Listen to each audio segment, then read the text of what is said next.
Ladies and gentlemen, welcome to the latest edition of the Jobber Knocker podcast. As always, it's Nestlemania. Alongside for the ride is the man that was supposed to be in a singles match. No, maybe a tag match. Nope, sorry, we're going to change it again to a six-man tag. JC.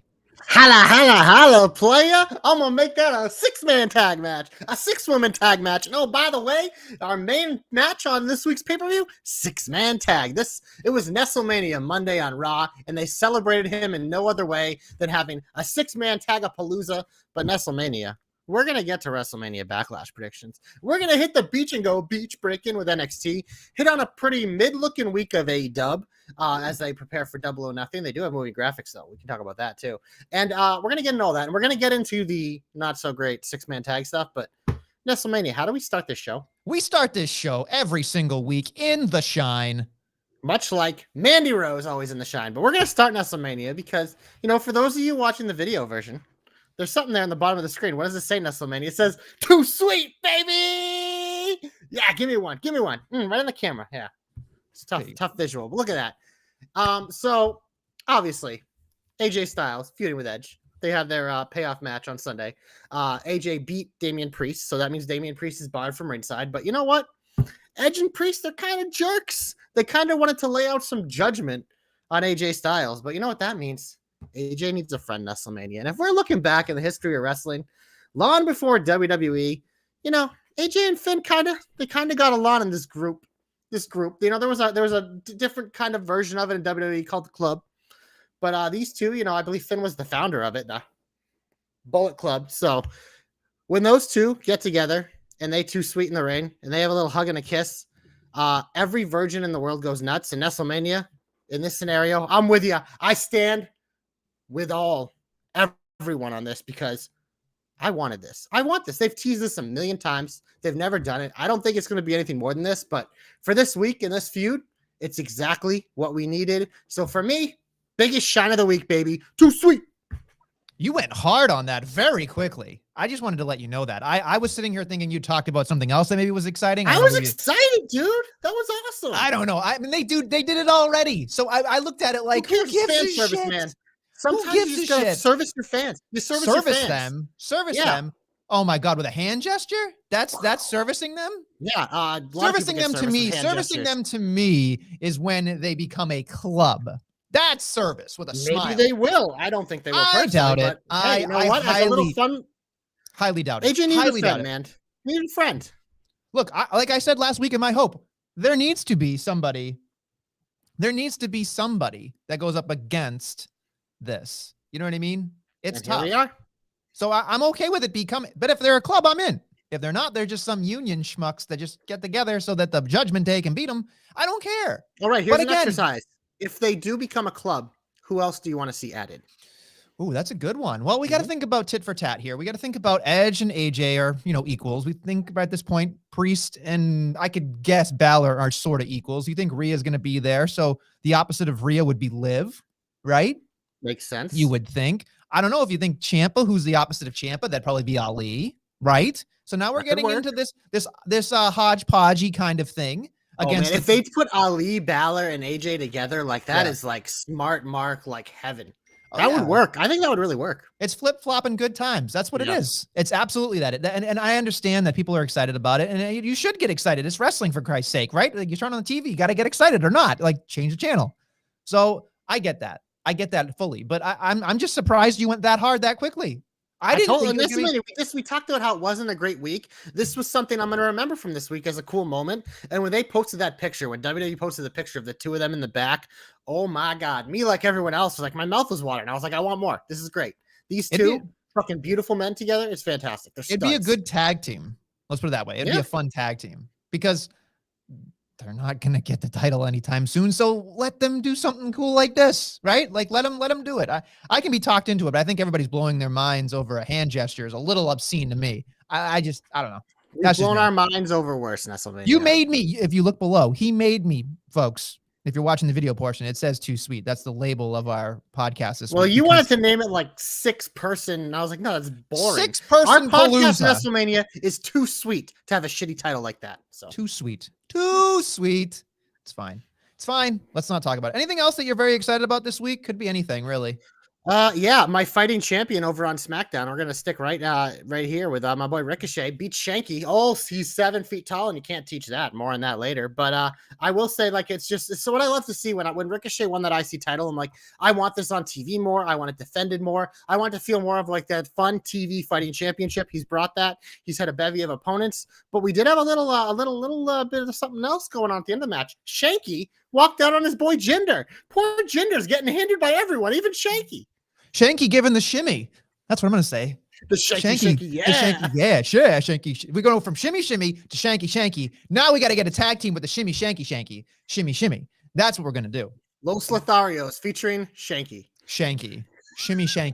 That's what I'm doing. That's strictly just for the Joe Stopper because he's not here right now. But God damn it, Joe, I know you're going to love that. And if you don't, I don't know you anymore. Anything else that you're very excited about? Because honestly, I'm looking at a lot of heat this week. I'm just I have. See, that's why I'm going to these things that are kind of like more in the middle of the card because I thought the intermediate stuff this week was solid. So for me, the other things that I liked Raquel debuted against Kat Cardoza, who they should sign immediately. What a fantastic talent! But that was a good way to get they're giving Raquel the Veer and Gunther treatment. Listen on TV. Listen, this is a jobber knocker, baby. We talk about this every single it's beautiful. Week. And Veer had a jobber, and the jobber had a pre-match interview. Yes, and listen. Regardless of whether it was good or bad, I thought it was fine. It was good. It was good, right? He did his thing about hey, I'm here in the mean streets of what was it? Greensboro. I was gonna say Greenwich. Greensboro, baby, which has a lot of history in wrestling. So it was interesting. The crowd got him. He named a place down the street, which he may or may not have worked at. That's fine. Got a pop for that. And then Veer ate him like a lion. Like Lion King. That's what he is. He's Lion King, folks. He's got a nice mane. It's a beautiful mane, really. I mean, he might be the most good-looking monster I've seen in a long time. Interesting. Like good looking. Not like Braun was like an Ophi, but like he had but he not that Braun isn't pretty. He is in his own way. But I think that did you see his wedding outfit when he went to I know. He looked great. He looked like a stick of gum for crying out loud. But it was fine, right? By the way, who wears Crocs to a wedding? I don't know. But that's why I think like most people, just like when Mox was at Carmella and Corey's, I think they can change when they get to the reception. I mean, there's some people like who just like they can't stay in suits. Like, they just and Braun and John Moxley seem to fit that description. Moxley definitely wore his Cincinnati Bengals shirt, and Renee made him wear a dress-up shirt during, and you could tell he took it off and put on his leather jacket because that it is what it is. It's just so fucking funny. Live the gimmick, baby. It is. I don't really have I had the jobber alerts in here because Bert Hansen did a great job, like you said as well. There's so many fun things, the things that hurt my feelings in the jobber alerts. So when Shayna Baszler loses the jobber alert for the 17th fucking time it seems in the last year, that's a rough one for me, especially on another SmackDown. One next week too. So for her, well, I mean, Natty will probably lose very quickly. No, I think it's Sasha Shayna next week. They're just is it? I thought it was Natty's wrestling tonight, Nestlemania, Tuesday night. Oh, excuse me, Tuesday night Natty. That's right. I'm sorry. She's gonna get the Nikita treatment. The Nikita. Yeah. La Femme Nikita. Oh yeah, and we're gonna get there because I know for a lot of people that she looks like Mandy is always in the shine. But Nestlemania, I will say my other big pillar this week of things that I liked was Miz TV. Well, yes, I agree with you to a certain extent. Because I mean, the part that I love the most is Miz is so good at just doing something little that I feel like it's like he's such a dick about it that it gets the person over more. Just calling him Moose was fucking genius. He just kept saying, "Oh, Moose," refusing to call him Mustafa. And then Theory, when he comes out, he goes Moose, and he purposely doesn't say Mustafa. He says he's like, "Oh, Mustafa." He like purposely mispronounced his knees. Like that's a dick heel thing to do. And with Ali, it's like we're doing this slow build. He hasn't been on TV for a while. He's been a heel for years. So we know like the internet community is big on him, but we got to get the crowds to get big on him. So the best way to do that, it's like we saw it in Corbin with Madcap on SmackDown. Well, your guy on Raw is The Miz or Kevin Owens, and they're working on whatchamacallit here in Ezekiel. So I think this was a good TV. I thought Mustafa continues to come off strong as we build him as a babyface here. Obviously, you know, you get the handicap match, and those are never fun. But, you know, it was just, Miz and Theory, there's something about them together where it is a lot of fun. We talked about it last week. And then, I mean, it's weird because it seems like Mustafa Ali's kind of leading into a Theory feud, but he's really not. His feud seems to be with Ciampa, who for the second week in a row just attacked him without saying anything. And I'm assuming what they're going for here is that, you know, Ciampa was kind of had those couple interviews in a row where it's been like, oh, he's going to have his debut on Raw. And Mustafa's kind of been one of those guys that's kind of maybe stolen his spotlight. So I'm guessing we're probably doing a feud to that, which I don't mind because it's not often we get the two debuting guys going against each other. So I think that's kind of cool. But yeah, no, it wasn't. It definitely like lost a little bit of steam, but the talk segments, man, like just putting Miz out there with him, it's a great opportunity for them to do it. I love like the mic not working thing and then how it backfired on Miz. It's just the little things with Miz, man. He does them so well, and everyone is a winner because of it. I was surprised that it went as long as it did. It felt like it went a little too long for me because I felt like they could have made their point and got out of there and got right into the matchup, which is what I was accepting and liking to a certain extent. Like I like the pairing of Theory and Miz. I think that's wonderful for both of them because it gives Miz the opportunity to mentor a little bit, but also Theory gets to kind of sponge off of the Miz in terms of getting those crowd reactions. I think it's a smart play. I like the handicap match person. I even kind of thought it was interesting that the Miz won the contendership because there was a thought here in my head. And again, you can tell me I'm way off base. No, I think I'm picking up what you're putting down. But I feel like there is a triple threat here for the United States Championship in a way because the Miz won. So I think at some point it's going to come around to maybe Ciampa, Ali, and the Miz and Theory in a fatal four-way because maybe that'll work. I don't know. But I think that there's a hodgepodge here of like, eventually I think the Miz and Theory have to happen at some point, right? Because that's my next question to you is because I thought that immediately. I'm like, okay, they're kind of pulling a bait and switch here because I think Ali has to go deal with Ciampa, but that leaves Miz and Theory here kind of by themselves for the U.S. title. Obviously, they're both heels. They're both guys who get a lot of the heat on the show. My first thing was like, man, are they really going to turn Theory babyface already? I don't think so because I think he's so effective as a heel, but he ain't turning Miz babyface. So I think we might be looking at some hybrid triple threat fatal four-way thing. Obviously Money in the Bank coming up too, kind of like intersperses the feuds, but I think that's kind of what I was thinking too. But I also I think as much as I like this like Miz Theory buddy thing, when Miz turns it and you're gonna be like, no, I want that.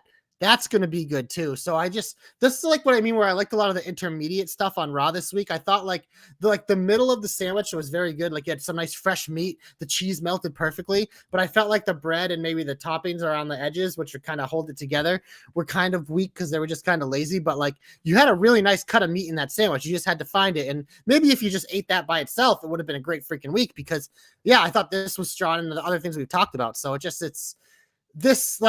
think that's good though in the long run for Raw because it's a 3-hour show. We need a lot of these intermediate storylines to be successful. So in terms of that, they did well. They just kind of got to fix up the edges now. And it's almost lunchtime. I'm a little hungry. Okay, leave me alone. Welcome to Monday Night Cold Cuts. That's what I felt when I was listening to you. Now I'm fucking hungry. Whatever. You know what I mean, though? It's like you got a nice cut of meat, but it's like everything else was kind of lackluster, so it kind of like took away from it. You don't have to tell me shit. I understand. I love deli meat. It's fine. I mean, right now I could go for a real nice calzone, actually, to be honest with you. But I don't know. I keep thinking Lakash's. Remember how we used to go to Lakash's? That place was great, yeah. Yeah. What a shout out. Not a sponsor of the show, but go to Lakash's Bakery. It's great stuff. Yep. The original Jobber Wednesday. Yep. Just FYI for maybe an audience of 2, but we're all different people now. Anything else shine-worthy? Because honestly, I mean, the one last note I did have is I I did like how Seth and Cody kind of did take their feud to the next level because it's Sure. been a lot of the buddy, like glad handing. We saw Seth start to do it, but like I thought this was important because if this is going to be a long-term feud, it's like you got to turn a little bit. It's been a month. So they started to turn it this week and it got physical. And obviously seeing Cody hit the Cody cutter in the suit, Seth in the bright pink, and Cody throwing his probably like really expensive rental jacket into the crowd that Seth is Rental probably going to have to jacket. That's buy his now. baby. You don't like you don't buy all those. A lot of those like these like you rent those and then you return them. So I thought that's what I'm going with because I think it just adds to the story and makes Seth even madder at him. So I don't know. I thought that segment was well done. It obviously like they've been so good this first month. Like to say it was better than any of that would be a lie, but it's obviously not bad. But I did like how he turned it up and Cody was like, "Yeah, I've been a nice guy. Now you're kind of being a dick, so you're gonna get the nightmare." You know what I mean? So I did like that they turned it up a little bit. I thought it was needed for Sunday. So this is the $1 million question, and I wanted to pose this to everybody. Post it on Twitter, and I'm curious because I stand a certain way here. Seth Rollins really turned up the heat here when he talked about Dusty Rhodes, right? He turned up and said Dusty Rhodes wasn't WWE Championship material. So I pose the question to you and anybody else that's listening out there. For me, the answer is no. And I say that barring the fact that he was a 3-time NWA champion. Amazing. He was everywhere and anywhere that he could be in the 70s and 80s. He did have stints in the WWF and he did do things, in the WWE. He has incredible mind, probably the best mind in the business in terms of innovation, all these things, Hall of Famer, all these things. But you can say that about a bunch of people, right? You can say that about a bunch of people. And the reason I say there are multiple reasons, JC, but these are my arguments. I'm sure you're going to, take them and crumble them to a pulp like you normally do. But here are my thoughts. And I'm going to cater to the Cody fan at heart, right? This is why I look at it this way, right? The American Dream, Dusty Rhodes, is 1 in a million, right? In that aspect of that portion of the audience, he's the guy, right? But transferring that from the Southern roots over to WWE is very hard. We've seen that not a lot of people go from the territorial to the big time. And it was like every time he was there, somebody else was uber over or somebody else was uber, like in the way, essentially, that he couldn't become the guy. But he also was so good at the place that he was at that he just needed to stay there to make his money. And he did what he did, right? And then he got to WCW. He was the booker. He did all that stuff. He didn't make himself the champion. He did a bunch of awesome stuff there with War Games and the list goes on. Then he became part of the WWE and lent his expertise there and did a great job, ushering all those NXT guys and girls, doing a great job there. But here's what I really think it comes down to. If Dusty Rhodes is championship material, then Cody Rhodes' storyline doesn't mean jack shit to me. The fact that his dad may not be WWE championship material makes me want to see Cody Rhodes win that much more. I think if you already, look at it this way, right? In a fictitious other realm, right? Dusty Rhodes wins the big one in WWE, right? Well, yeah, Cody's story isn't a story because it's not a story because he won. And also now you have the story that nobody wants, which is Cody going to live up to his father, which we know the answer to, which is it's an insurmountable task for that guy to go. But the fact that his dad didn't win and wasn't considered, his brother didn't win, wasn't considered. Now you can say there's a litany of reasons for either of those things to happen. But in order for Cody Rhodes to be championship material, in this world, those things need to happen. And so when I look at it, I say, I don't want Dusty Rhodes to be WWE championship material because now Cody Rhodes is going to go win the big one. And that moment is so much bigger. That's going to be a moment it's not going to be a Kofi Mania moment, but it's going to be like a moment that you remember for a very, very, very long time. And it's hard to come by those, organic moments because, storylines don't match up. This is just historical thing after historical thing. Yeah. And that's the way I look at it because I don't want him to be WWE championship material. I don't think Dustin's one of the best I've ever seen inside the ring, but obvious different reasons why he didn't get there. Too. Right. And he's still doing it at a high level. You've watched him against CM Punk, great level. But I think for Cody Rhodes, he needs his dad not to be WWE championship material. His dad may in fact be the original B+ player in some way. So I think that's where you're right, but I'm going to kind of this is where I have to throw the words at you because I think it's two different discussions. I think, yes, for Cody's story, it's good that he never won it. And the way it played out, but The problem I have is with the phrase championship material. Because when I look at that, I look at a lot of guys and I'm like, yeah, this person can be championship material. That doesn't mean I think they should win it, because like you hit on the big thing right at the beginning of your argument. It is a numbers game. Like right now, the problem in WWE is you have the fucking big dog at the top of the food chain. And for you to overcome him, you got to be a different level. So at this point in time, it's hard to envision anyone besides him being there. So that's why Cody and Drew, it's like they feel like the guys, but it's like it can't be now. So it's like you're kicking the can down the road. And anytime you kick a can down the road, you risk the chance of that expiring. So it's to me like it's that numbers game. And obviously, like a lot of time when Dusty was doing it in his prime and all these things, like I was either very young or not born yet. So I didn't live through it. So it's hard to look at it. So I can only look back and see what's perceived and how history was written. So do I think he was championship material? Yeah, probably. Do I think he should have won it? I don't know if I can fully answer that. I do agree from the Cody perspective. It's awesome that he didn't, because it adds to the story. But back then, like if I was alive, maybe there's a lot of guys we look at all the time being like, man, that person could have been a great champion. Even with the 2 titles in WWE, people still don't get those opportunities. I mean, look at half the roster AEW signed. It's all guys that people thought should have been a WWE champion. It's like, it's like, yeah, I look at a lot of the guys that went there and I'm like, yeah, Rusev definitely could have been, but he wasn't. But that doesn't mean he's not WWE championship material. He was, he just never got it. So I think it's always a tough argument to make it. But obviously the part we agree on is for Cody's story, the way it played out is perfect, because we're going to have this incredible journey of Cody hopefully getting to that mountaintop and achieving what his father couldn't. Like that's like you hit on one of those moments in wrestling that you're going to remember forever. But to say Dusty Rhodes like wasn't championship material, I think is probably false. And I think if you're making that argument, you probably just hate American Dreams. There's my low dig. I had to get a low dig in there on you. A low dig. Low dig. But no, in all seriousness, I wouldn't say that he's not championship material, but I can't say that I don't think he should have won it. You know what I mean? To me, it's 2 different arguments, because right now I was having a discussion with our boy Dom in our knocker thread a couple days ago about Mustafa Ali, where he thinks like he really can be the face of the company, like world champion type guy. And he thought Kofi really did take his moment, blah, blah, blah. I think the world of Mustafa Ali. And I would put him as a guy like, yeah, I guess I could put him as championship material with the right run, like a Rey Mysterio type run, because here's the biggest issue with him is you look at him in the ring with Miz and Theory, he looks smaller than those guys. So when you start putting up against the heavyweights, he's really going to be like dwarfed. So that's always a perception that is tough to overcome. But is he championship material? Yes. Do I think he's ever going to win the championship? No. So that's kind of what I equate this Dusty Rhodes conversation to, is kind of like the conversation I had with Dom, where it's like, you know what? I'm rooting for Mustafa Ali, and I hope for your sake, Dom, if he gets it, you call it, you were right, and that's awesome.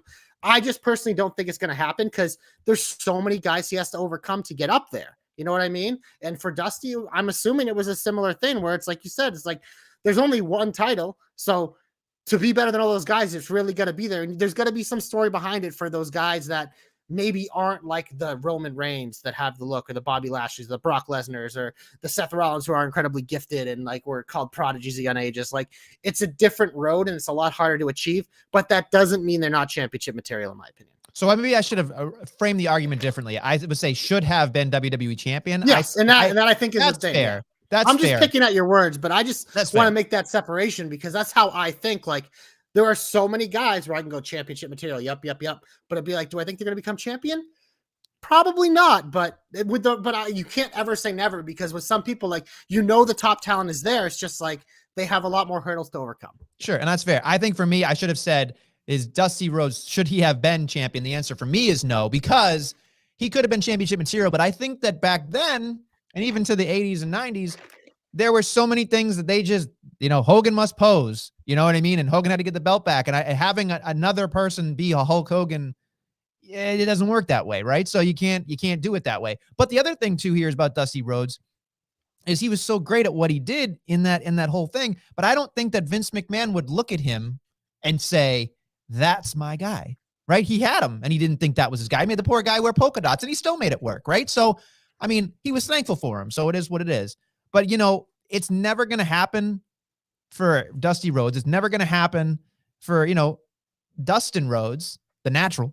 And then it happens for Cody. Now you can sit there and you can argue. That's fine. We can move on. But my argument is you could make an argument that says the pecking order is Dusty, Dustin, Cody. which to me is more egregious sometimes because it's two people ahead of him that aren't champion and Well, one I does think become I champion. think the reason I could see if people want to argue that now, that's Sure. fine. But like Cody is the farthest one from being a finished product. And it's Oh, one of yeah. those things like in 5 years when we look back and he has multiple world title reigns, he's main evented at WrestleMania. It's like it's not even going to be a discussion anymore. At this point in time, yeah, it can be a discussion because in WWE, he was a mid-carder his entire first run. And in AEW, like he never got to the mountaintop either. He did like every other promotion he went to. But like his journey with the second tour in WWE has just begun. And now we're seeing the potential where it's like, yeah, he would be number one on that list if things play out, but they got to play out. And until they do, I think that's fair. So I'm not arguing against that. And again, this is just the conversation we're having here because it's interesting because again, what I want is for this to be a narrative throughout the entire Cody Rhodes run. Like, just take a shot at his dad every once in a while. Not every week. Don't drag his dad through everything every goddamn week. We're going to get tired of it.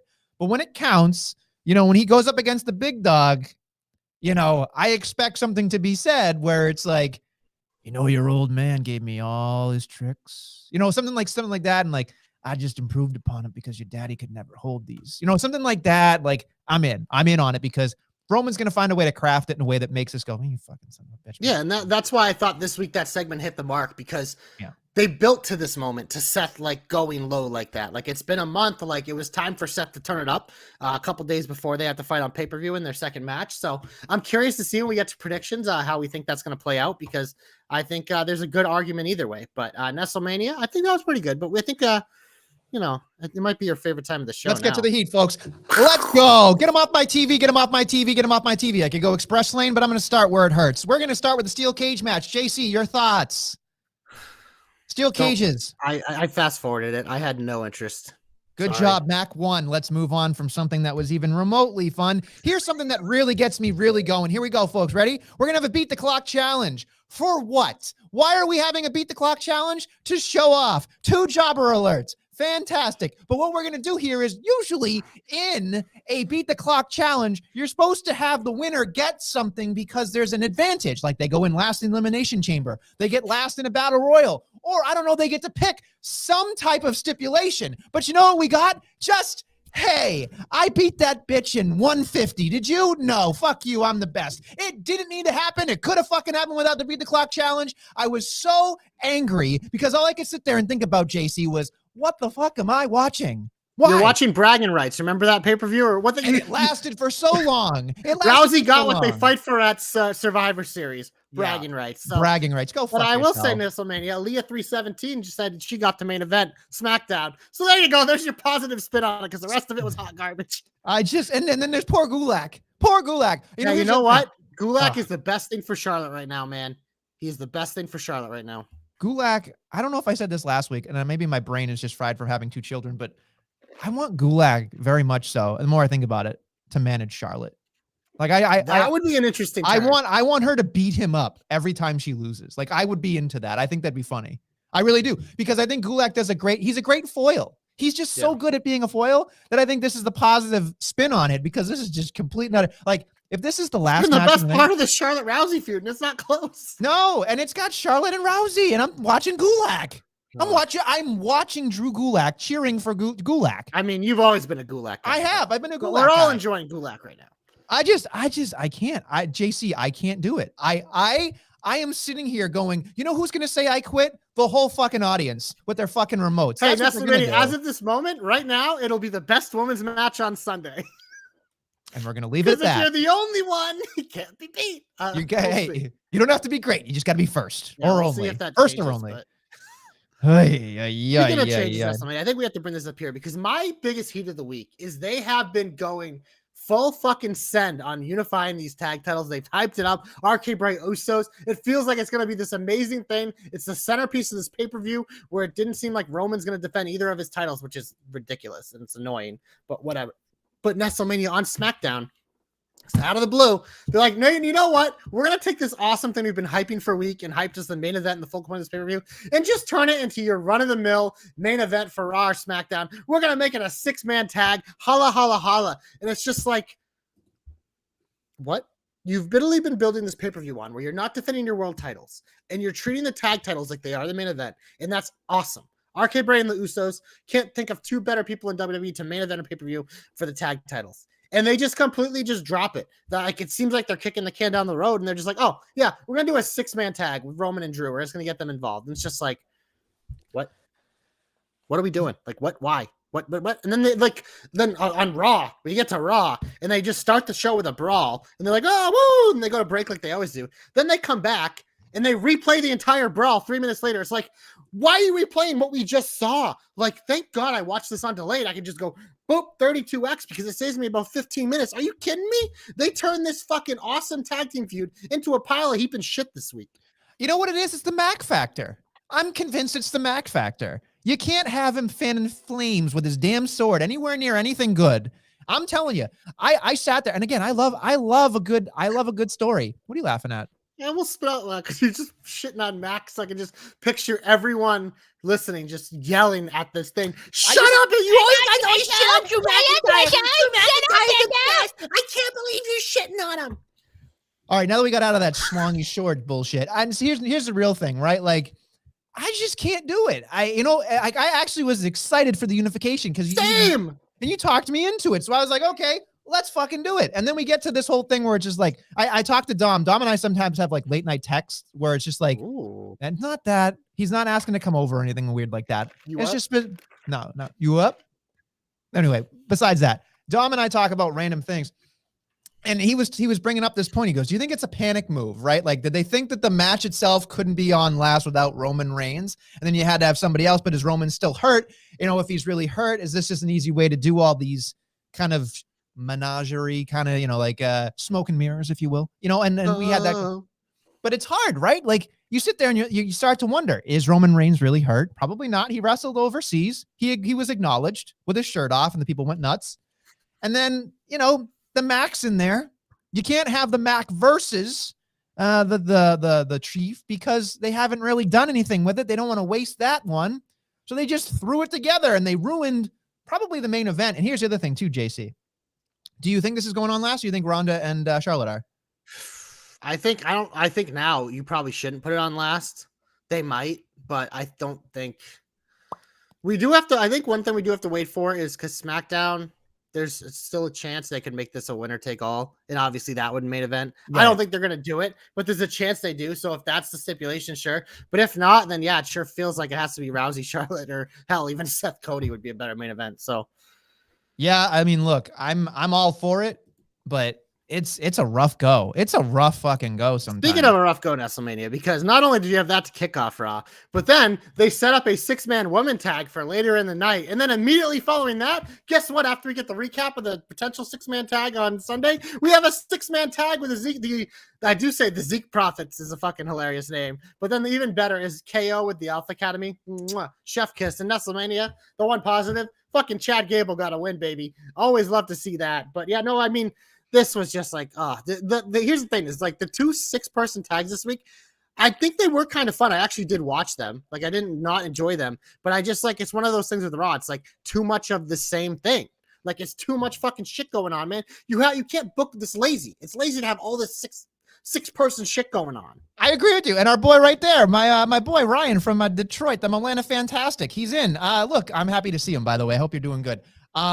Listen, it's right. It's a clusterfuck. 6-man tags in general, I'm allergic to them, folks. You know that. That's me. I'm allergic to 6-man tags, 6-woman tags, any person tags besides tags.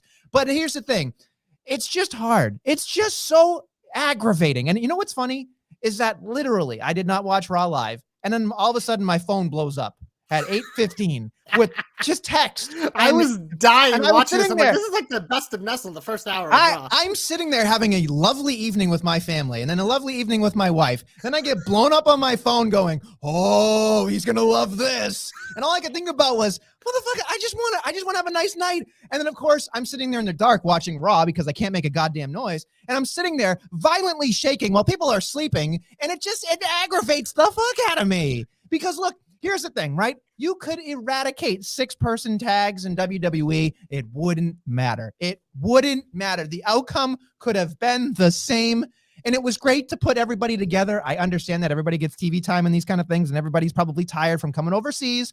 I get that. Fun match for the crowd. Like Right. there are positives to it. There are. At the end of the day, it's just there's too much of the same. That's Oh why my we God. literally it's like you get them every week and they have to throw together a main event. It's like you make things more special when you do less of the same thing. And another thing, jumping off of what you just said, JC, why are we going to get excited for a 6-man tag with no benefit, no nothing on Sunday? If we've seen 6-man tag or 6-woman tag palooza leading My up point. to it, it's like, oh, why would you go to a steakhouse and eat steak all the, you know what I mean? I don't know why we're still talking about food this week. You're making me awfully hungry. I mean, we record at lunchtime, dude. I'm just saying, like, why would you go and do that? So This was the shitty bread of the sandwich I was talking about earlier. You know, oh my God, this 6-person bread. It's like that. It's a bad 6-person multi-grain. bread? 6 of the worst grains you Would can you ask put for. it? Would you, if you had a big stack sandwich, would you put a piece of bread in there for like just safety's sake to hold it up high, or would you just go meat to cheese and everything else in the No, middle? I don't need more bread than there has to be, man. I want that meat and cheese to like overflow my mouth. Okay. Flavor. I'm just asking. I'm just asking for, texture, context, really. Texture. Well, I mean, sometimes bread is good texture. That's all. Okay. I'm just saying, look, it's rough. I mean, we made the joke Teddy Long is running behind the scenes doing everything. Holla, holla, holla. But it sucks, right? Like how do you fix this, right? Like you could have Street Profits versus the Alpha Academy for the umpteenth time. The fact that they made Zeke in there was good because he kind of freshened it up with his. Well, that's the thing. It's like it doesn't seem like again, like watching it, it wasn't bad. I enjoyed it, and the same thing with the women's main event. Like I enjoyed it. It was cool to see all these people mix, but it's like you're headlining on a pay-per-view with one, and then you do this immediately. It's just like everything's too close together. It's you got to space things out, and it's just unfortunate the way like this week it just like it was like a 6-man tag bingo. It's too much. Oh, I don't disagree here. I really don't. Should we go in the back door now, though, for the next segment? You want to? Go ahead in the back door. Go ahead. Backwoods, Nestlemania. The Backwoods, once again, used as a finisher. 8. We're then immediately, of course, in WWE tag person fashion, is they immediately book Sheamus and Kofi, and Sheamus beats Kofi. So we're 50-50 booking this feud. Eradicated. It doesn't matter. Yep. Fuck it. Whatever. By the way, you know what I realized real quick? Just something that really bothers me. I really think they should rename WrestleMania Backlash to WrestleMania Undo. And I'll talk about it more in my predictions because I feel like we're just going to do the opposite. I can see it. You know what I mean? It's just like, it's like 50-50 booking the pay-per-view. You know what I mean? Like it's asinine. It's asinine. It really is. I don't like it. I don't like it one fucking bit, but whatever. I think that's pretty much on SmackDown all I had that was very upsetting. I'm going to go over to Raw very quickly because, I'm curious how you feel about this with the Omos Lashley thing. I like the entrance of Bobby. I like the doom, doom, doom, doom, doom, like the Herculean drum kind of thing. Your boy Cedric was not in the shot. Hey, he got a match. He got a match, which I was sitting there thinking, oh my God, could he potentially be part of the Omos business? I don't think that's going to be a thing. No, I like, obviously whenever I watch this, like I get excited, like, oh my God, Cedric and Shelton with Bobby again. Like maybe that's what they need. They can have Cedric talk for him, but I just like when you call upon history. It's something that makes sense. Cedric like going behind Shelton's back, being like, hey, Shelton's not here this week, MVP. We had a good thing going. He's like, can I ride the coattails again? Might kind of be part of this thing. And he got shot. MVP said like, no, but then Omos is like, oh yeah, why don't you go prove it? So it's just like them using him as like a tool to kind of like get an edge on Bobby. So I didn't mind it. I thought like in terms of where this feud is and what this feud is, it worked as a segment this week. So it's not really heated. Obviously isn't shine worthy, but it's one of those things where it made sense. It kind of pushed things forward. It gave you a little bit of something different as we head into the rematch. Didn't like it. I thought that it was weird. I know why they did it, but I feel like, what are you laughing at? Weird. It is weird. It is weird. I don't like it because Cedric Alexander, it hurts my heart. It hurts my soul when I look at the darkness he will rise. I don't know the rest of it. He's fine. It's just I know what he's doing. It's just it sucks because all I could think about was if you have Omos and the Hurt Business, and then so here's the thing. You can't. The problem is it's tough because like if they just redid the Hurt Business with Omos instead of Lashley was like the centerpiece of the Hurt Business. So I feel like if the Hurt Business to go with that name, it has to involve Lashley. MVP and Omos have to be something different. That's my biggest thing with it. So it's like I don't think you just be like, oh, we're just gonna be like, you just call him Big Business. Yeah, but like it's like MVP and Lashley were like the co-owners. I feel like it fits Lashley more because he was the guy. He was the main. Yeah, event. he wasn't. There's no Hurt he Business wasn't the without Bobby almighty Lashley. business. It was the Hurt hurt business with a hurt lock. I understand, but now I'm going over to big business, huge call it business, big business, colossal business, whatever you, colossal business. We're not going to do big business. We're going to do colossal business. That's fine. It works. It hurts my feelings, JC. That's all I'm saying is because what if we have Shelty next week? Shelty versus Omos. I'm assuming. I mean, well, they have the pay-per-view, so we'll see what happens in that match. I'm assuming premium live event. Premium live event. Let's lose our vernacular properly. I'm assuming this is one of your 50-50s you're referring to because I probably 50-50s. 50-50s. Yeah, because Lashley won at Mania, so guess who's going to win on Sunday? There's 4 out of 6 matches that are redos from WrestleMania. Yeah, that's how it is. WrestleMania. So here's the thing with Backlash. It's like how it is every year, and usually Backlash has some incredible matches. Absolutely. It's like Try 2, but it's just like, it's upsetting. It's upsetting. Speaking of things that upset me, we're going to talk very quickly for 3 seconds about stupid 24/7 championship nonsense. Here's what made me so angry, right? I'm not going to talk about everything. So here's the thing.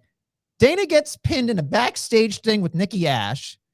She didn't have the wherewithal. Hold on, folks, right? So imagine that and people watching it or listening, excuse me, you can't see this. I'm doing it. But you imagine I'm on the ground, right? She didn't have enough wherewithal to kick out. But after 3, JC, she gets up like the Bride of Frankenstein and goes, ah! And does this. Sorry, my headphones fell off. We're professionals here. And all I could think about was, bitch, you didn't even kick out at 3, but you had enough wherewithal to scream. And then here's the other giant nonsensical thing that and again, asking for sensical things in the 24/7 championship. That's a stretch. I get that. But here's the other thing, right? So Truth is now a divorce attorney, whatever, which I'm sure will be another funny thing next week. But here's the dumb thing that I could think about right here. What is the one thing that everybody in that entire division cares about, right? The championship, right? Dana is married, in storyline to Reggie, right? And the bitch says she wants a divorce, right? So that means, regardless, that Reggie is now a co-champion after the divorce. That's where they have to go because it's 50% of everything, depending on where you are and what state. But I'm just saying, JC, if it doesn't become 50%, this is getting out of hand. Maybe it'll finally. I'm praying to God. Maybe we're done with this bullshit. Maybe we're not. We're definitely not. Somebody backstage really loves this shit, and it drives me insane. I thought I was going to deal with it. It's my fault. It's my fault. I take 100% of the blame. I really do, because the 24/7 championship was dog shit from the beginning. And then I was like, oh, Reggie and Dana, that got me excited. And then look what happened. Yeah, it is your fault. And it was upsetting. It was very, very upsetting. Very upsetting. Just saying. I don't know what to think. I don't know what to think anymore. I have nothing to say on this fucking 24/7 title. Nothing. Okay. I do have though, Nestlemania. I'm gonna call this JC got mad online segment of the week. So here's my thing. It's just like a little. It could be something different every week, but there's things every week that make me mad online because you have the fucking little keyboard warriors fucking piss me off. So here's something that bothers me all the time. It's just like we have all these insider nerds who report all this information. Some of them charge money for people, and you know what? Everyone, all of them are these scathing articles about how Roderick Strong asked for his WWE. We see all the time with WWE stuff. But at the same time, stuff is happening where Stu Grayson's just pulled off the AEW roster page, and none of these nerds know anything about it. They're just like, oh, no, yeah, I know. It's just like, it's the biased reporting with WWE versus AEW. Just make it equal. We know you all want to suck Khan's little cock, his little fucking frosted cock. And then, so you just like all this shit. So it just, that stuff bugs me. We've seen it all the time. Little insider nerds. You stink. It's stupid. But I do think also what we have to bring up here is that speaking of asking for releases, NXT did let go a crop. I believe it was 9 individuals, including Dakota Kai, Malcolm Bivens, Persia Pirotta, and Dexter Lumis were like the highlights. Obviously, we hate to see this shit happen. But when you're hiring at the rate WWE does, it comes with the territory, sadly. Sounds like maybe some of these people didn't want to resign. That's probably they were let go. Some were surprised. So, yeah, I think it kind of sucks. But it is what it is. I think especially the 4 I mentioned are probably going to have no issues getting work. So I'm curious if maybe there's some spots where you think some of these people may pop up. I mean, Sam Shaw on an Impact makes the most sense because Dexter Lumis was definitely not supposed to be in NXT for that long, and he is. So he seems like Impact worthy for me. I think that'll be a good home for him. Persia, to me, that's like you shanking a punt here. Like she is, to me, and again, that was the most surprising one. To me, here's the thing, right? Like, and again, everybody makes a joke about how much I love Persia, but honestly, I'll tell you this much. Just in the ring alone, you look at her and you go, that's a fucking star. That's Like, a champion. I that's look a at her and I see champion. that's a champion. And a viable, reasonable. She's tall, she's strong, she's young, she's athletic. There's all these things. You sit there and you go like, this bitch could beat anybody. She could hurt somebody, and I believe it, right? So that's, to me, that was what bothered me so much, right? Like it bothered me so much because she was so good at what she was given that it didn't even seem like it made any sense to me. And then, of course, the other thing that made me, hurt a little bit was Dakota Kai, because we all love Dakota Kai for obvious reasons, and amazing talent. So again, I assume she's going to AEW because it seems like, come on over here and enjoy your She fits elevation. that mold, and I think that's something that we've seen with these releases is that when WWE really put a focus on like the indie wrestling type shows when they first went to USA, like all those performers are transitioning to AEW because that's essentially what AEW is. AEW is essentially what NXT was when it first launched on cable TV. Whereas when I look at the Persias and the Harland, who also got released, in the Dexter Loomis, those are people I think that could be top of the card on like an Impact. And then maybe from there, since they're so young, like these are like, especially with Persia and Harlan, they're in their 20s, that they could become world champions at Impact. And then maybe from there, whether they come back to WWE, they go somewhere else where they can take their careers to the next level. So that's kind of the way I look at it. But yeah, Dakota Kai screams AEW / Ring of Honor. And I think Bivens does as well as a manager because I believe he worked at Ring of Honor before. So he makes a lot of sense there, and AEW's really leaned into having a lot of those. I think he could be like a good counteract to smart Mark Sterling. Maybe even they do something with Jade there because everyone wants Bivens to manage Jade, which I think is a fucking match made in heaven. I think everyone agrees with that. So I think he definitely ends up there as well, and he could be a big time performer for them. The other thing I wanted to state here, and again, I could be way off base, but it started to make me notice this, right? So when you think about the original AEW versus NXT war, I guess if you really want to, I'll use quotations because that's not really a war, but you could think about this stuff, right? AEW was killing NXT for the better part of whatever that time was, and then NXT moved to a different day, and they won, quote unquote. But here's what I wanted to say, JC. Have you noticed that everybody that AEW was beating is now over in AEW? And the ratings are going down? So it's interesting to me that if the crowd chose AEW back then and all those guys were on NXT and they were beating them, it showed that they didn't need them. Now they got them and things are shit worse. I think what it just shows, and this is like my overarching theory where like I'm critical of maybe some guys that are incredible wrestlers, but they're not necessarily great like what you're looking for in a TV product. It's just NXT had signed a lot of those veteran types that obviously like they hadn't made it to like the mountaintop somewhere. So they were just really good, like maybe underrated quote unquote people, but the character work wasn't really there. But WWE brought a lot of them in there because they wanted a more, Triple H even said, he's like, we wanted a more polished product for TV because NXT has always been about throwing the youth out there and just letting them like sink or swim. They're kind of still doing that now. That's what they've gone back to, and it's working for them. But AEW just literally like they kind of had a hybrid of those two where they had some young people that were new and exciting that we didn't really get to see much on TV before. Obviously the MJFs, the Heymans, like they're more polished versions of that, but you know what I mean?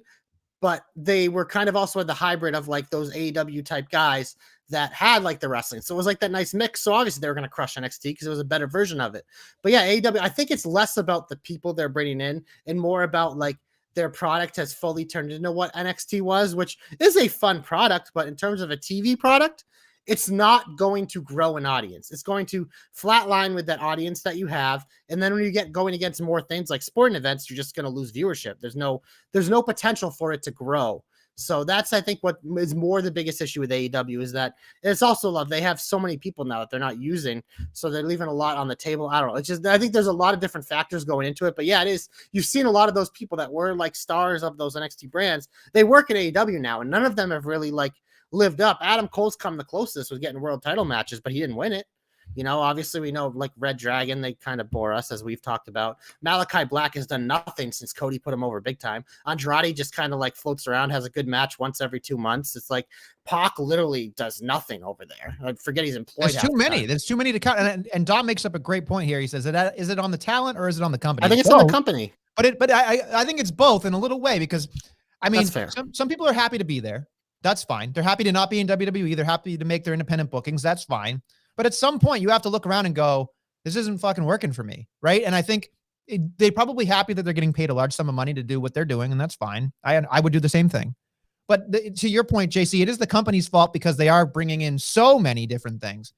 But at some point, there has to be like, hey, and I understand people are loving that, Tony Khan he's not firing anybody. And this is where it's going to fire Ray up. He's letting, contracts expire. I mean, a lot of those WWE releases, it's the same thing. They just don't report Right. as that. It's a release because Right. your contract's Again, up, we're not resigning.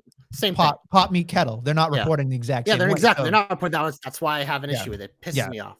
yeah, and I Be fair. understand that. If you're gonna call yourself a reporter, you need to be fair. If not, you're not a reporter. You're just some fucking dork who's like just fucking charging people, which is just like, man, I feel bad if you pay money for any of those fucking things that people put out. Like that, like use your money better. Go buy a sandwich like we were talking about earlier. Much more worth Seriously. your value of however much, even if it's $5. Use that $5 to fucking donate it Yeah. rather than that. Because those things like that shit's toxic, man.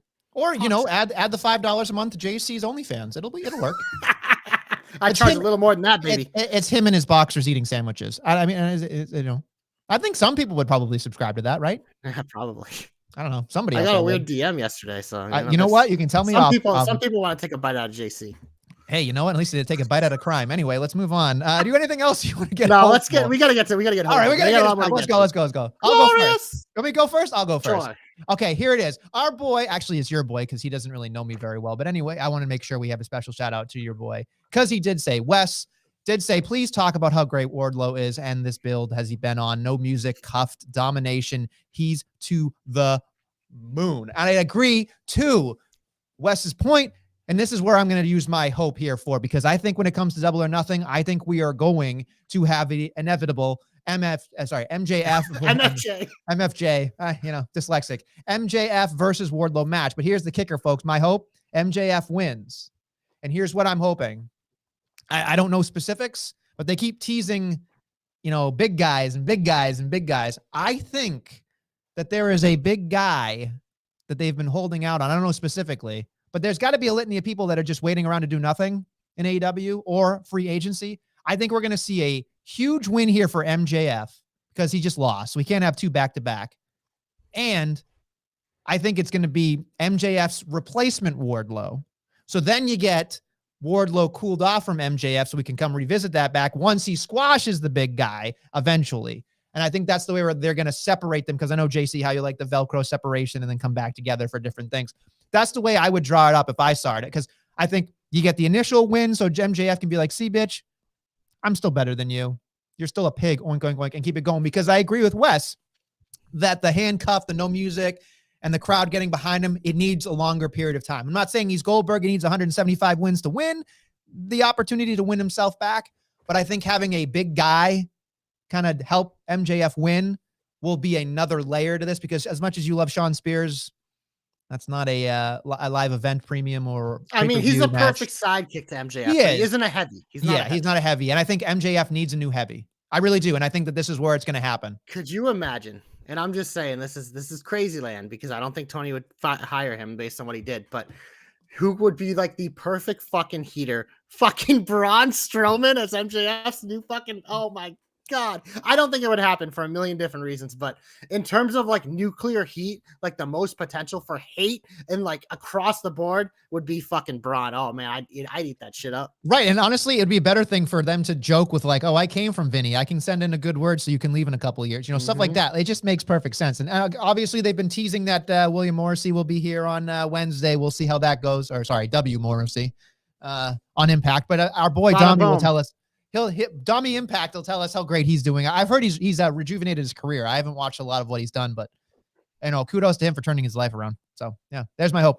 Oh, show. My hope, I'm heading back to WWE, more specifically the Raw Women's Division, because I will say, I said I enjoyed the 6-woman tag main event. It was, because I thought it kind of highlighted how they have a lot of feuds going on in the women's division right there, like especially like non-title feuds. You have Liv and Rhea, and you have Becky and Asuka. I think that's cool. So that got me thinking, I'm like, well, this is good, because you need to start building contenders, because much like the Rumble, it's now Money in the Bank season. You got to fill an 8-person ladder match. It give me 8 people that you can sell me as the winner. And that's the minute I'm like, there's a lot of good candidates. My worst fear is that Rousey loses to Charlotte again, wins Money in the Bank, and cashes in on her the same night. Because you know what?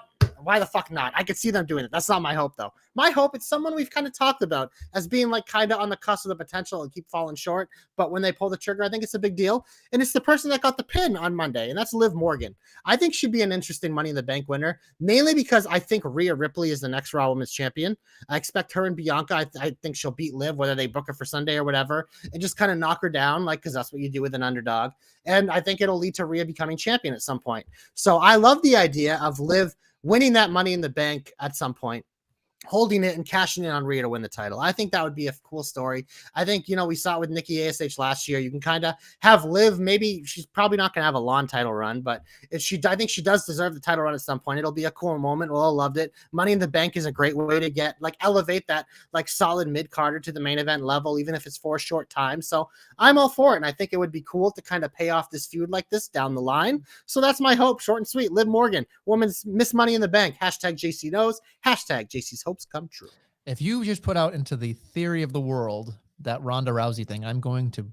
Hey, I literally, when I came up with this hope last night when I was watching Raw, I was like, man, Charlotte's going to win. I think Money in the Bank is next. If not, it's in 2. Yeah. And Rousey, I could see it because I'm looking at them they'll probably they love doing the women's cash. And I feel like is almost always immediately. We've seen it with Alexa, all this stuff. So I'm like, man, I could see them having Rousey win and cashing in on Charlotte. I just see that's upsetting.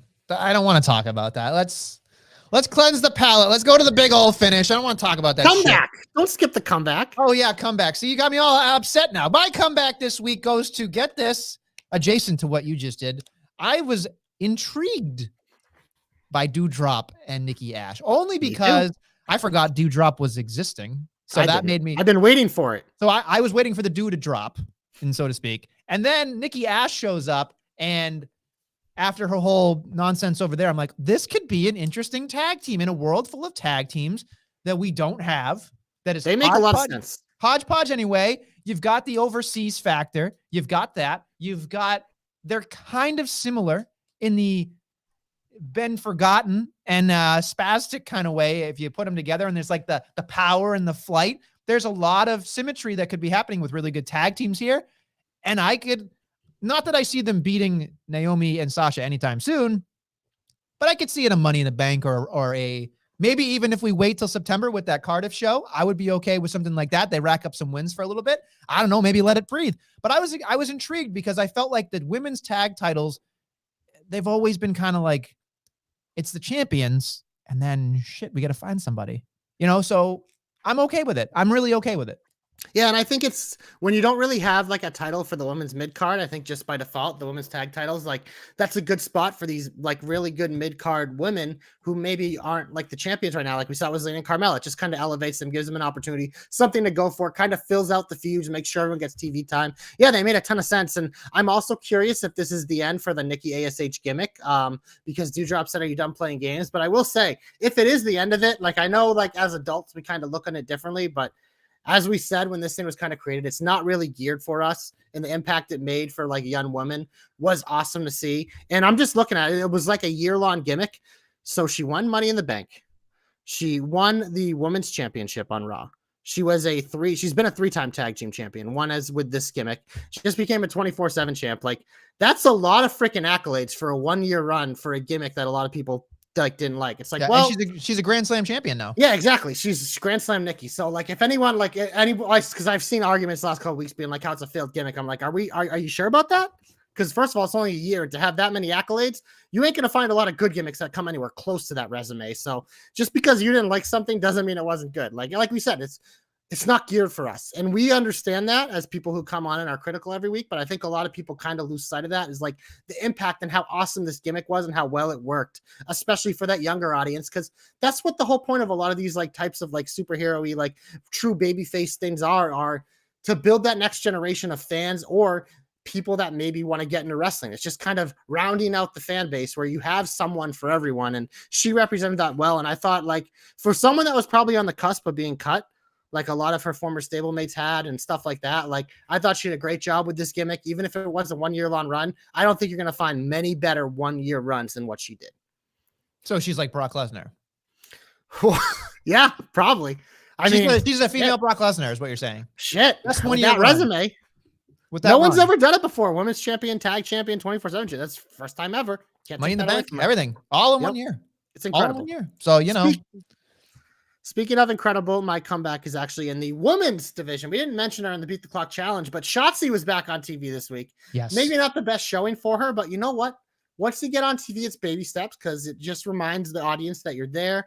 It was nice to see her. Her and Aaliyah obviously both getting a chance to be out there, even if it was short. But it was good to see Shotzi back. She is definitely a popular superstar. And I mean, I love the green hair. When she came out on that tank in NXT, I was instantly a fan for life. Like I thought it was the coolest thing in the world. So she's had me forever. And she has such a unique look that she's going to stand out. I think she maybe isn't the most polished in the ring as some of the others, but I think she brings a lot of things to the table that people like. And I'm glad to see her back. So she's going to get my comeback this week. Let's hope it's not a one and done scenario. Let's hope to. I agree. And we've already out of our comeback. Now we go to the big finish. There's a lot to get to, folks. So, JC, I'm just going to let you take over because this is where we go. Yeah, on SmackDown, we have New Day versus Sheamus and Ridge rerun. Sasha versus Shayna because, whatever. But that's all we need to say there. I don't even need your thoughts because it doesn't matter. Because we are going to get to WrestleMania Backlash right now, WrestleMania. We're going to get to it right now. Fuck it. Because that's what the people want. We're going to go WWE, WWE. There are 6 matches currently booked. There will probably be more added. Maybe a pre-show match, maybe one more match. I don't know. But as of now, we have 6. And we are going to start off with a singles match, a rematch of WrestleMania. That'll be a theme. Bobby Lashley taking on Omos with MVP. Bobby Lashley won at WrestleMania. WrestleMania, this screams 50-50 booking. I will take Omos. I believe everything on this will be undone. So I'm going to go exactly the opposite of WrestleMania. Spoiler alert. Omos, like a boogeyman. He's going to win. So next up, I'm going to throw you a swerve then, because this is not a rematch from WrestleMania. This is fresh to death. It's been a fun feud on SmackDown. Happy Corbin, one-on-one with Madcap Moss. I would assume this is probably the first of a couple, and a lot of the times the heel wins the first, but Madcap has such good momentum. I could see him stealing this one, and maybe Corbin wins the rematch, so I think it's a tough one to pick, but I am going to slightly lean Madcap. Whoa! With some tomfoolery win. This could be a roll-up WrestleMania. This could be something. I think he's going to win in a ridiculous way. I'm picking Corbin because it seems like this babyface needs to chase, because what else is he going to do? Right? Like, at least make you can jokes. keep this going. Yeah, great. Make jokes. And then what? I lost. No one's going to like a loser. No, I'm just kidding. I think they'll get behind him with a loss here. I really do. I think that this will be better for Corbin to go, see, I told you. So I'm going to pick Corbin. By the way, predictions, baby. So, this blue jacket's got to stay around me for at least a year. Just FYI. I'm not going to give it up because no one's going to fit in my jacket. Yeah, get your own jacket. My shoulders are too big for that, baby. Next up, we have a rematch from WrestleMania. Singles match. Damian Priest, banned from ringside. AJ Styles versus Edge. So WrestleMania, I think Edge won at Mania, right? So you going Styles? Yeah. I'm going Styles because, again, WrestleMania undo it all. Well, I think that makes sense because I would assume that even though Priest is banned from ringside, Finn Balor is not. So maybe that comes into play or something, or maybe Edge has something else up his sleeve and Balor thwarts it. So sadly, I'm going to agree with you on Styles, but I don't feel super confident about this pick. It's all about the boom, baby. Get out those picks. It's going to happen. Next up, they don't have it listed as the main event of what I'm looking at, so we're going to do it now. A 6-man tag team match for bragging rights, I guess. McIntyre and RK Bro take on the Bloodline. I mean, Roman Reigns is in this, so Roman Reigns does not lose. Like, I don't think he's been pinned, nor does he. I don't think he doesn't have to be pinned or submitted to lose in this, though. So then you can sit there and tell me differently that you're going to pick the fucking RK Bro, whatever, McIntyre, yada, If there are no titles on the line, I think McIntyre and RK Bro win. Okay. If they put the titles on the line, then my pick's going to be Ron. And Vegas odds, tell me right now who you picking. Let's go. I told you I'm picking Drew McIntyre and RK Bro. Whoa. But if they make it for all the titles, then this pick's going to be Ron because obviously the Bloodline wouldn't that.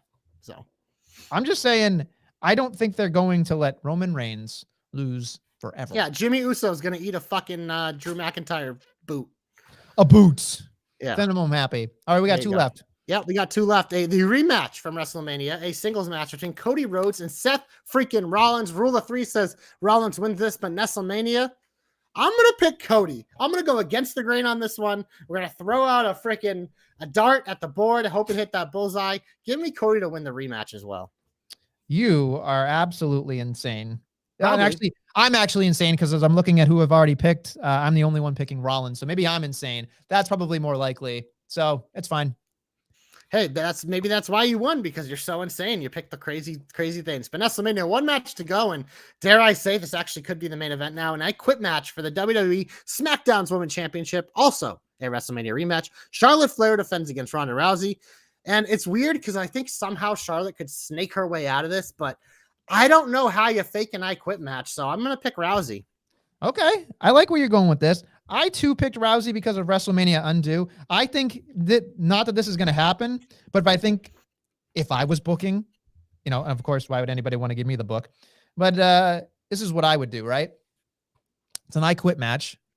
Unnecessary ref bump, right?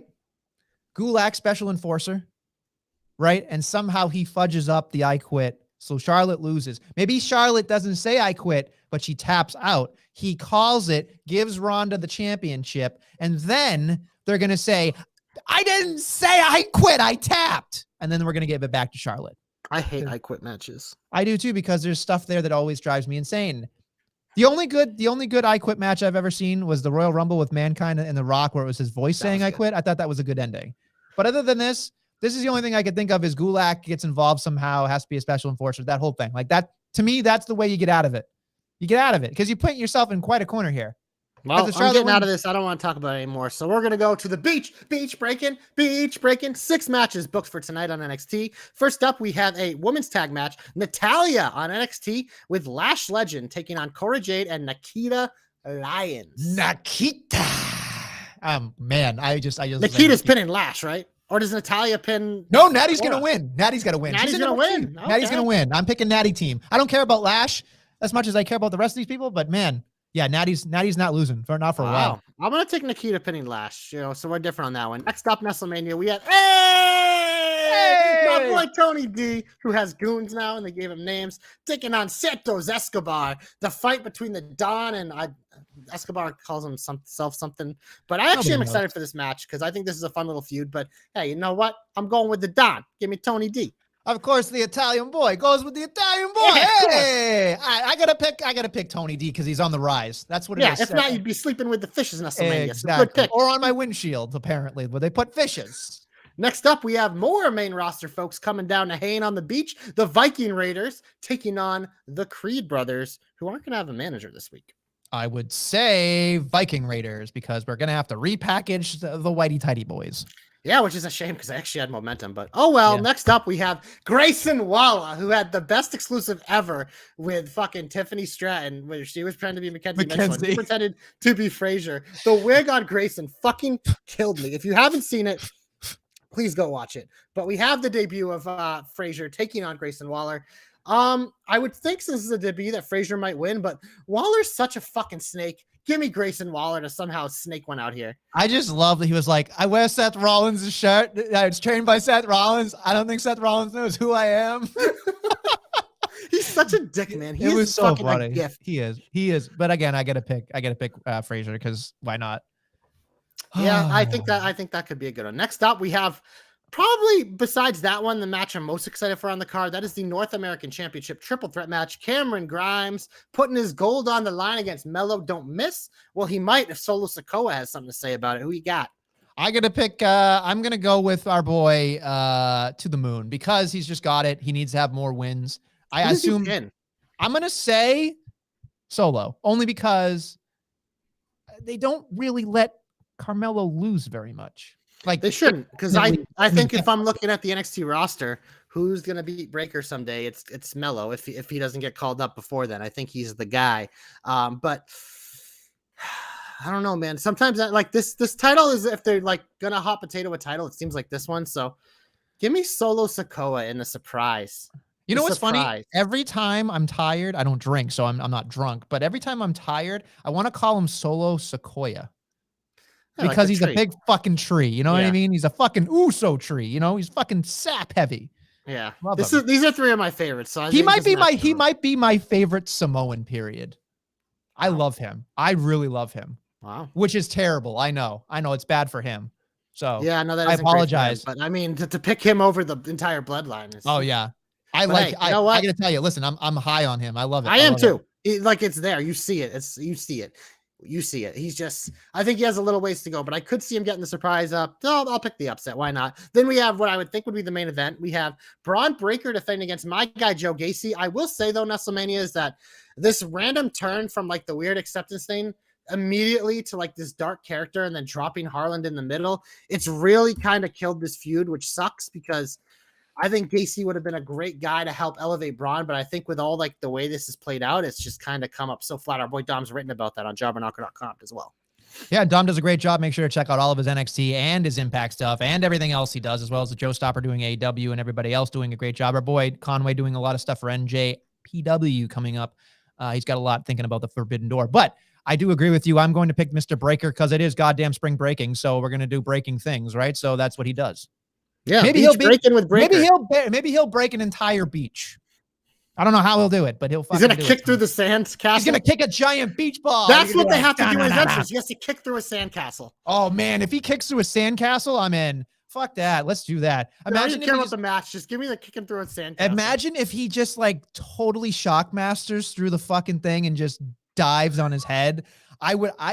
He would, that would be so much Steiner thing to do, would be somehow stumbling through a sand castle. JC, we're going to be disappointed. Anyway, yeah, I think we are. And yeah, I think you that's know what? everything. If anyone's going to come through for us with that shit, it's NXT. So we will see. But Nestlemania, we do have to get to AEW Dynamite very quickly. Like I kind of hit off the top, it's not a very exciting card this week. We have Jericho versus Santana. Who cares? We have the Nestle Open, the Bobby Fish, Jeff Hardy qualifier gets in the tournament, 2 of your all-time favorites. We have Wardlow versus Question Mark, which we think will be, as you mentioned, Mr. Morrissey. If you can't teach that, is Big Cats, for those of you who don't know. Imagine if Enzo shows up with him. Oh, God. And then we have actually a match that I'm excited for because I'm a big fan of Deonna Purrazzo. She is fighting Mercedes Martinez. I believe they are the co-champions right now. So they're interim, that belt.